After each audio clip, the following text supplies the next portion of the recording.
अस्सलामुअलैकुम इय्याका नअबुदु व इय्याका नस्तईन।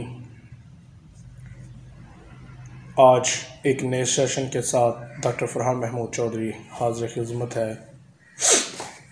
मेरे एक दोस्त नदीम हसन, उन्होंने एक पिक सेंड की है। उनकी भेड़ को ख़ारिश है, एलर्जी है, जिससे उसके बाल रफ़ होकर गिर रहे हैं। उन्होंने उसका जवाब मांगा है। तो उसके लिए सबसे मैं आपको बताता चलूँ, नदीम हसन शाह साहब, ये कोई परेशानी की या कोई घबराने की बात नहीं है।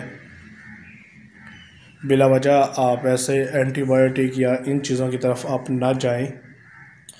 सबसे आसान आपको मैं तरीका बताता हूँ कि डिटॉल के साथ अपनी भेड़ को अच्छी तरह नहलाएं। नहलाने के बाद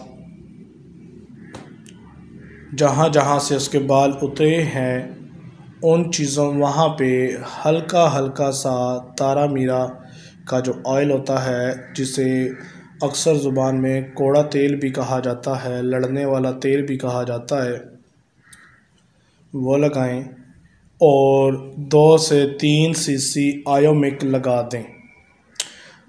चमड़े में लगाना है, IV नहीं करना, IM नहीं करना, S और C करना है, सब कंटिन्यूस करना है। इंशाअल्लाह ताला आपकी शीप बहाल हो जाएगी। ये इसके बाल काफ़ी पुराने हो गए हैं उसकी वजह से, और आपके पास टेम्परेचर अब गर्म होना शुरू हो गया है। ये आप अपनी शीप को अंदर बांध के रखा हुआ है, उसकी वजह से ये मसला बना है। क्योंकि शुरू गर्मियों में, जैसे अब शुरू गर्मियाँ मतलब अब धूप काफ़ी गर्म होना शुरू हो गई है, रात का टेम्परेचर ठीक है, हम धूप में ही रात को अंदर बांध लेंगे शीप को और दिन में बाहर धूप में रखेंगे, तो उसकी वजह से ये मसला बनता है। इसलिए इस चीज़ से घबराना नहीं है।